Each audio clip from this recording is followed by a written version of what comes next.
Today what we're going to do is we're going to play another round of ranked season. I'm going to try to climb the ladder. Currently the ladder is 2 people big. One is me, the other one is Remy, doing absolutely fabulous right now.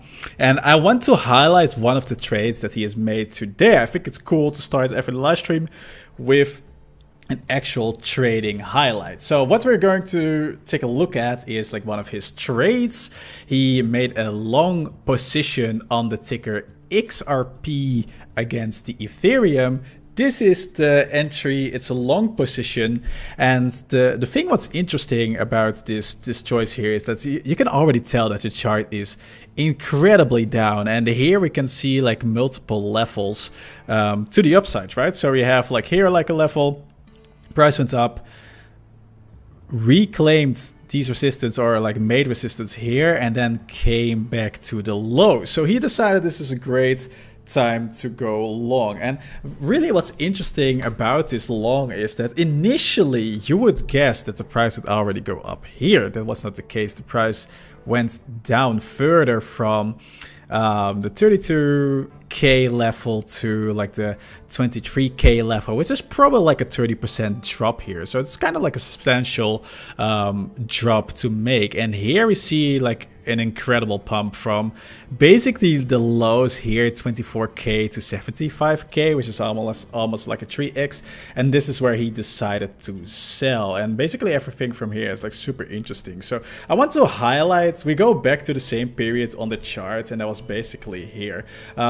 The funny thing about this is we actually go to the weekly charts. I will set a like indicator of where he went long approximately on the chart. So we need to find our indicators here. We go to the vertical line, and this was somewhat where he went long, right? February, March-ish on Happycharts. So if we go back like all to the start here, this was like March 2021, 2021, lol.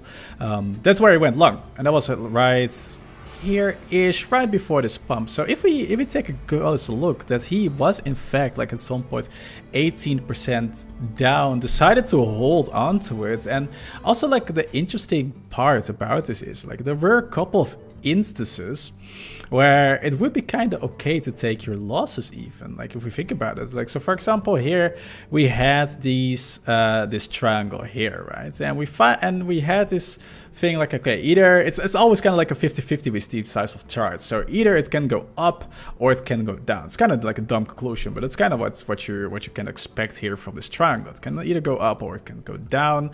Here it went down like 20%, and from there it went up like 200%, and from the lows like to like 160%. And basically from the point where he entered the trade, it was like 125%, and that's also kind of the gain that he made, 127% on this XRP to Ethereum trade. So that's kind of cool, given the fact also that he made quite a lot of money on this trade. Like every player starts a season with $10,000, fake money obviously. And so this was kind of the trade that made him a lot of money, like after like a couple of losses. But it seems like his strategy is to, if I can analyze it based on the data that we're seeing right here, is like you try to go all in a way. You try to go all in. You try to go like big. You have like big positions, relative big positions open here. And then the interesting part is that you ride out the initial decision that had been made before. So that's also kind of cool. Like he made some really cool trades, like especially on the long side. That's like something notable on this trades. Like on the long side, he makes like really like nice and interesting trades. And when you compare that to my trading data, for example, it looks a little bit more on the conservative side. As you can see, it's like really like low percentage trades, like based on your portfolio, which means that my entries are less exciting, right? It's like I do like lower trades, also skip a lot of trades, like basically every scenario I see is a skip, and then sometimes I decide to do like a little bit more. So if you watch this trade, for example, also like interesting to see that he didn't use a stop loss on his previous trade.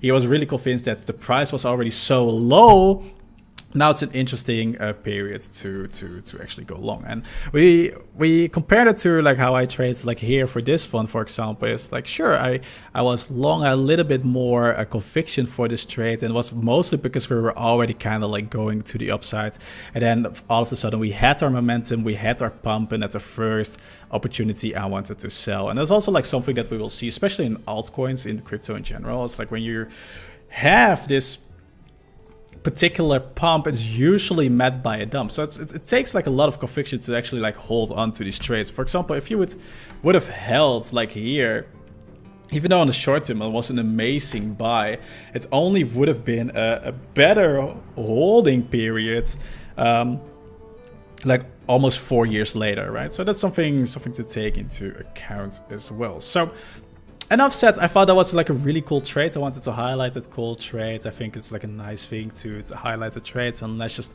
play some rounds ourselves. This is probably the moment where I'll like shut the fuck up a little bit and just maybe just think aloud or give you my thought process about current trades that I decide to make here, and let's see like how well they're going.